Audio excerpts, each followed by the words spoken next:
nervous seeing all these expectant faces looking at me. It's great, and it's a lovely opportunity, well, really to introduce you, some of you don't need this introduction, but to the glorious figure of the thousand-armed Avalokiteshvara, who is, Avalokiteshvara is possibly almost like the essential Bodhisattva in some ways. If you've been coming to the classes recently, you'll have met quite a few Bodhisattvas. I know that Kema Siri did a talk about Tara last week, which I was really sorry to miss, but I heard it was wonderful, and you'll have, from Kema Siri's talk, I am sure there would have been some emphasis on that right foot stepping out into the world, which is very much the Bodhisattva. So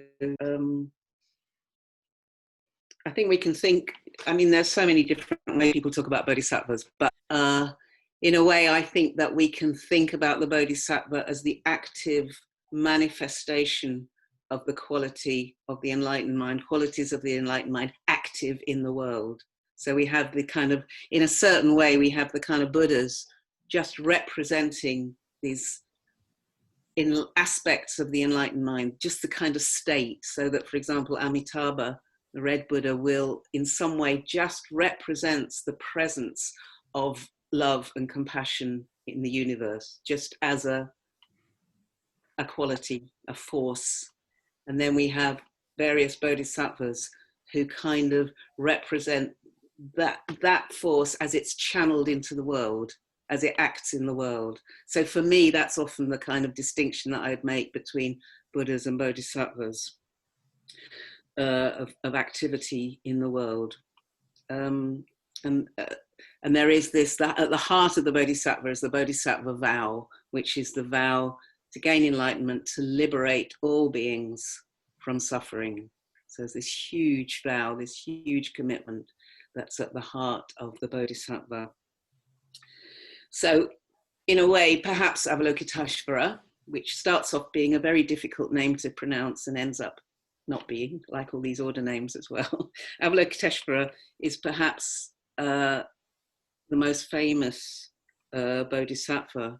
Many of you will know the Heart Sutra, will be familiar with the Heart Sutra that we recite as part of our sevenfold puja. And it starts with the Bodhisattva of compassion when he meditated deeply for the emptiness of all five skandhas and sundered the bonds that caused him suffering. That's the way the Heart Sutra starts. So that Bodhisattva of compassion there in the Heart Sutra is Avalokiteshvara. And straight away you get this kind of connection between compassion and insight, compassion arising in connection with insight, which is absolutely key. Well, it's key to all bodhisattvas, but very, very strongly we have that emphasis with Avalokiteshvara. So linking compassion with seeing the true nature of existence. There'll be more of that in a minute. Yeah, he exists in very many forms, including some female forms. So in China, he is Kuan Yin, the female bodhisattva. He's very, very, in Tibet, he's known as Chenrezig. Very, very strongly huge devotional figure. And actually the Dalai Lama is meant to be a sort of living presence of Avalokiteshvara. He manifests that. So, but this is a particular form of Avalokiteshvara. As I said, it's the thousand-armed form. That's, you probably, going through these bodhisattvas, you get used to 4, 6, 8, whatever. This is 1,000. So I'm going to start by telling you the story of how come Avalokiteshvara has 1,000 arms. So we start with, I think, a young bodhisattva in some ways, Avalokiteshvara, who makes this vow. He makes this vow to the Buddha Amitabha. He sees the suffering. He's particularly, this is in some ways about what's called the land of snow, so Tibet, and he sees the suffering of human beings, and he makes this tremendous vow to liberate all all the beings from suffering, to liberate them. And he goes into a deep meditation using all kinds of subtle energy to try and help to liberate these beings, all these beings. And he works incredibly, incredibly hard for a long time. And then he kind of comes out of this state of deep meditation after a very long time. And he sees, oh, I've forgotten a crucial bit. Hang on. It's like being a bad joke teller, actually. I am quite a bad joke teller, to tell you the truth. Anyway, in this vow, he kind of says, you know, if I don't succeed, may I be blown apart, sort of thing. So he comes out of this meditation, and as he looks down at humanity, he sees that people are still deeply mired in their suffering, just as they were. And in that moment, he experiences doubt.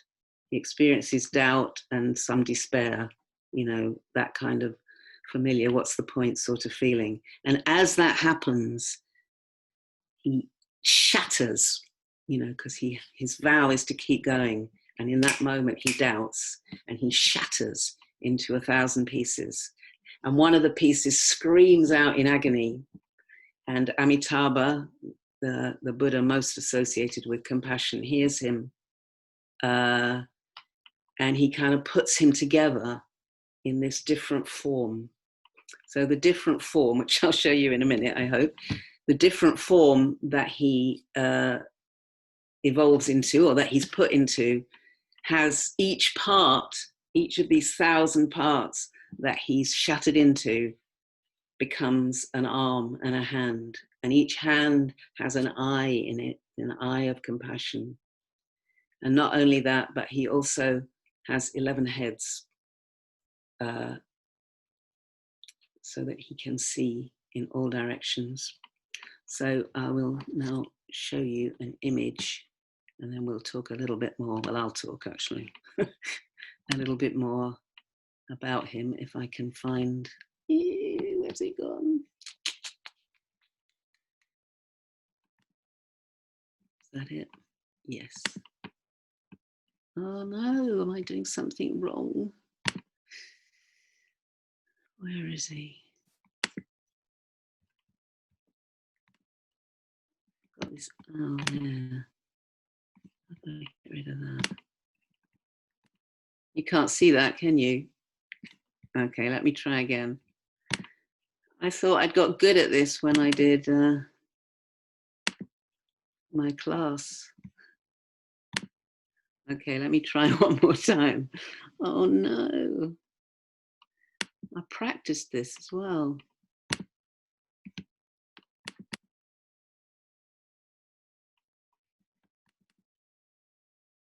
Can anybody see that? No. Oh, that's really disappointing. I wonder if I can. What did I do wrong this time? Just bear with me for a sec. If we can't see him, we can't see him. But that is a bit disappointing. Karunavaca, when you press share screen, have you got the option to do it? You're not still disabled? Yeah. No, I've got the option to do it. But but that image doesn't come up, and I'm not sure why. Have you got that image open as a document? Yeah. But it's not appearing on the bit that I can share. Let me have a think.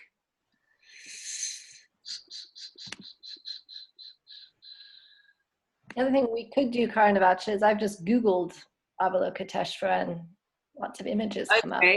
Oh, you're a star, probably.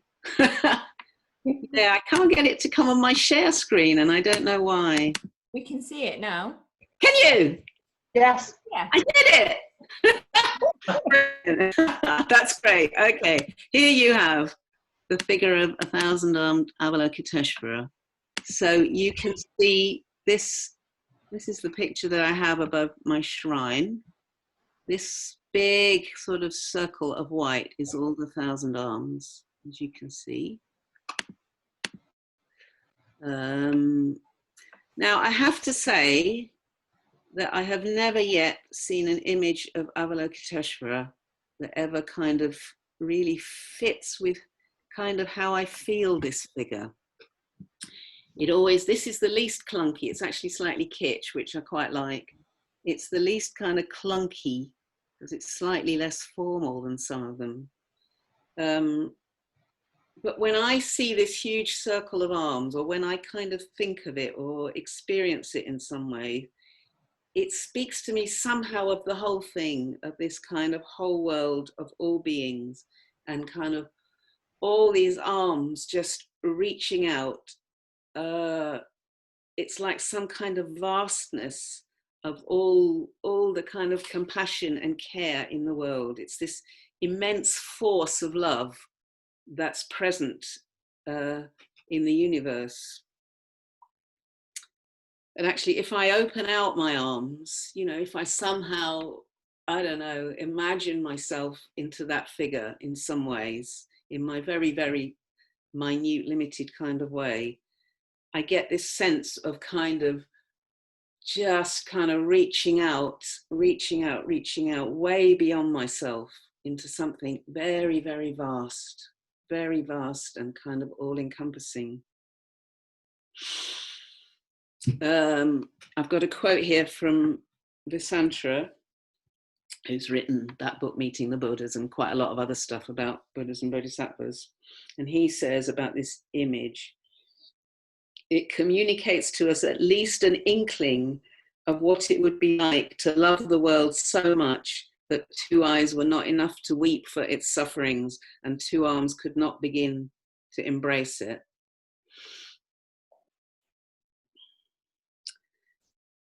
So at the center of this is the heart, and it's not the personal heart, but it's the heart of the Dharma, and the heart of the Dharma is the bodhicitta, which I will explain a little as best I can.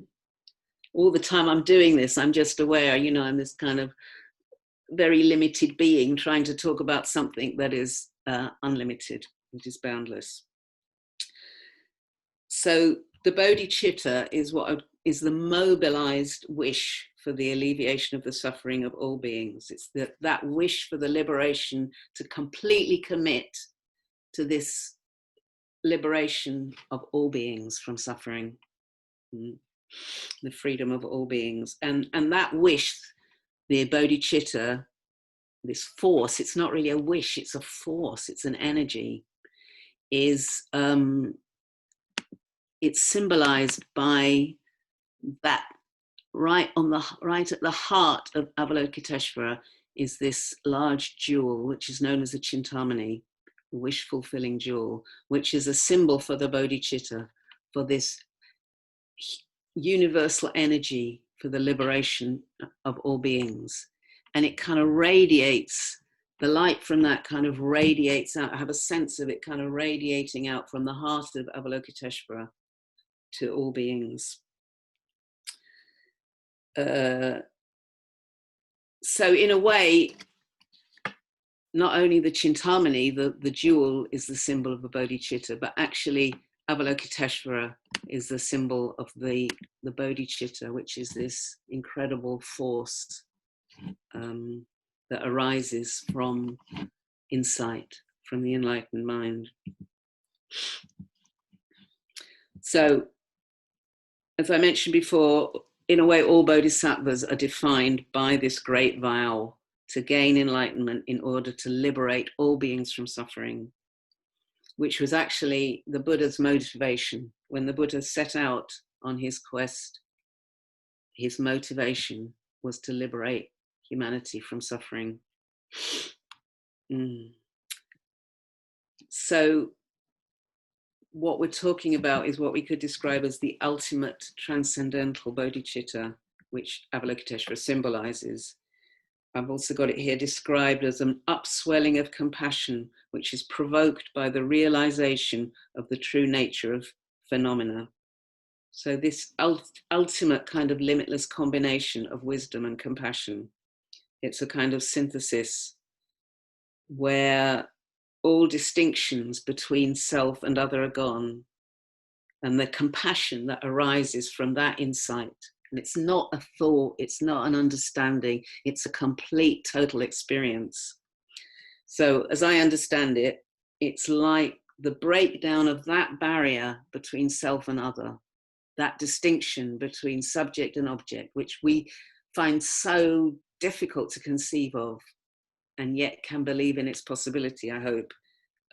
It's like the breakdown of that barrier, that dam, kind of liberates this boundless energy that's in the universe and allows it to just flow forth to all beings without limit. And that is the merciful, liberated heart of the Dharma as a force present in the world. So it's said that the bodhicitta, when it arises, is said to erupt through an individual in a great transformative kind of spiritual volcano. So we could think of this as the power of the Buddha's compassion pushing out into the world, pushing through into the world for the benefit of all beings, to alleviate suffering. So when we think about that and the arising of the bodhicitta, we kind of think about it as arising through a particular individual, the individual as a kind of channel through which it flows. But there is also, in a lot of ways, there are very collective aspects to which is also very clearly represented by the thousand arms, because the Dharma teaches us that we are not alone, we're not separate, but everything that arises in us rises independent on conditions.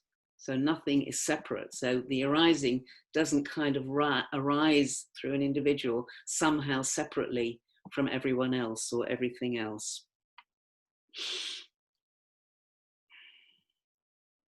I've completely lost how much time I've been talking. Anyway, I'll keep going.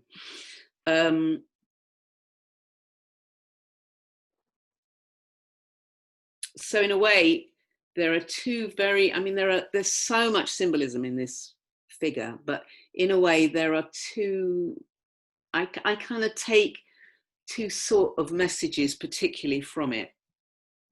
So one is the need to marry deepening practice with outward altruistic activity. So when we think about that younger Avalokiteshvara, the one who despaired and split, there's clearly, there were still elements of ego in his quest that made him susceptible to despair. It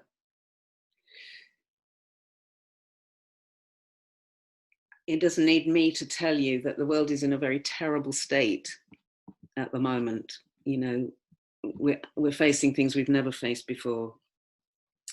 And without doubt, what we need are whatever crumbs of altruistic activity we can scrape together. So there's something here about we cannot wait until our motives are 100% pure, because the world needs us too much now. But what comes from the story is something about that in the task of trying to save all beings, his ridiculous task in some ways, what happens is that there's so much pressure on the ego, on his ego, that it is hugely challenged in the task, and the cracks in it begin to appear, and in fact he can't hold that separate self any longer, that ego self, and explodes with it in some ways. And there's something about in engaging, you know, there's something about not separating spiritual practice from somehow engaging out there, and that in the challenge of engaging, we have the potential for the ego to get challenged and loosened. And then the second thing is about identifying beyond the self, that it's an illusion to think we're doing this alone. And it's actually ridiculous. You know, it's very clear in a certain literal way that the Bodhisattva's vow to liberate all beings is impossible. It's crazy, you know, in a certain way. So if we think that we're somehow out there on our own trying to transform the world or save the world or anything like that, if we become very identified with that in some way, it becomes too overwhelming and we give up. And it's really crucial because we need to find ways to keep turning towards the suffering of the world, because we need to respond to it. And if we block it out, we're not in a position to respond. But there are, you know, that is a very overwhelming thing to do. If in any way you think, oh, what can I do? What can I do? What can I do? There's just me and there's this vast ocean of suffering out there. But in a way, that's not really a dharmic way to think about it, because we are not alone. And in some ways, there is this collective vision, all these 1,000 arms, which could be 1,000,000 arms, it could be millions of arms. And maybe we can think of ourselves as a fingernail on one of those hands or something like that. We're not alone. This is a vast human project. And we can lean into that in some ways. It can enable us to have the strength to turn towards, and also the strength to keep going, just to keep going with what our ethics, what our love tells us is the right thing to do, to turn towards. So the famous Buddhist activist Joanna Macy talks about our pain for the world, which we often like, oh, it's too much. Our pain for the world actually being evidence of our interconnectedness. It's actually evidence of reality, that our responses to others that we don't know, you know, you can cry for somebody on television having a hard time. You can feel incredibly upset by people who are suffering in the pandemic or in other ways. Our care for others, our care for animals, all the time, we are, as humans, identifying with people and feeling for them, all the time, in ways we don't even notice. And that's because actually we are not separate. It's like, it's reality all the time, despite everything that's kind of saying, just think of yourself, go buy some more things, think of yourself. Or despite that, it cannot, this kind of way that we identify with other beings is because we are, this is what we are, you know, and our mind may tell us, oh no, we're all very separate, but actually our heart, our being responds all the time to others, because it is actually our true nature, it's our reality. So I think we can think in terms of us just as ordinary people, not enlightened people, beings. We can think of ourselves as somehow participating in the bodhicitta, that the bodhicitta exists, and to whatever extent it's there as a force in the universe, it's to do with the true nature of the universe, of reality, so that to whatever extent we can develop and access our connection with it, just as ordinary, humble beings, trying to some way be in service of it, to it, in whatever way it speaks to us, and to whatever limited extent we're able. So I think somehow this also represents humanity's collective project, the 1,000 arms, the eyes. When Sangha founded the order, he saw the order, and he gave the order this symbol of the 1,000-armed Avalokiteshvara as the symbol, but more than the symbol. He said, like, in a way, the order is Avalokiteshvara. It is this group of people committed to going for refuge for the sake of all beings. So again, it's this kind of idea of, in a way, all in it together. So we can also think of Sangha as a collective situation that supports our participation in the bodhicitta. As many of you know, I'm very involved in Extinction Rebellion, which is another place where I feel the presence of this energy, this bodhicitta.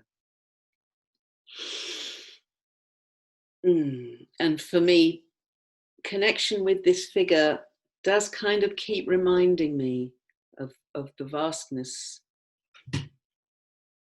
in some ways, the shared nature of this project, that together we create the bodhicitta, together we work.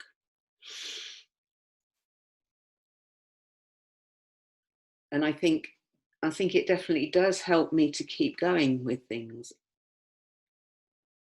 You know, I am very involved in all the stuff to do with the climate emergency, particularly. I think we're facing something we've never faced before. Yeah, on a level way beyond anything we've ever faced. And we need each other, and we need access, as much access as we can to these great forces. And not personally to feel overburdened, but to feel somehow inspired to be part of this. And I genuinely have a sense sometimes of being able to kind of lean back into this great halo of arms, that I can lean back into it. It isn't me, it's everyone. And I think it helps me to be able to stay open. So lastly, I'm just going to mention Avalokiteshvara's mantra, hugely famous mantra, Om Mani Padme Hum.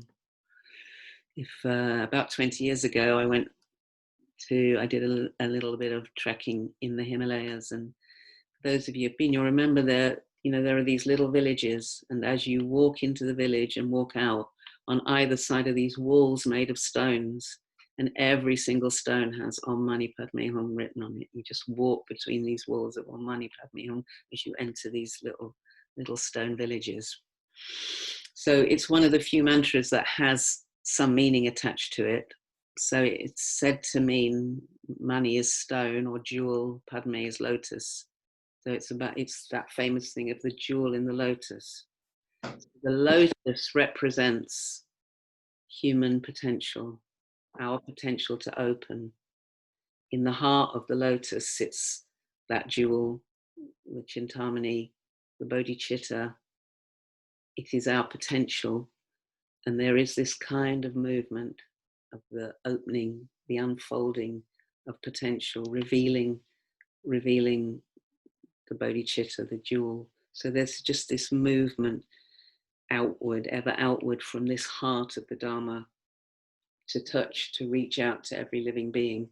And yeah, that's the thousand-armed Avalokiteshvara as best I can introduce him to you.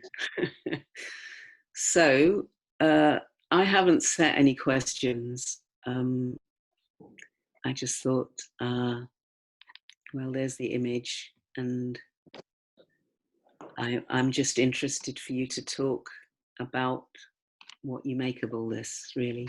I think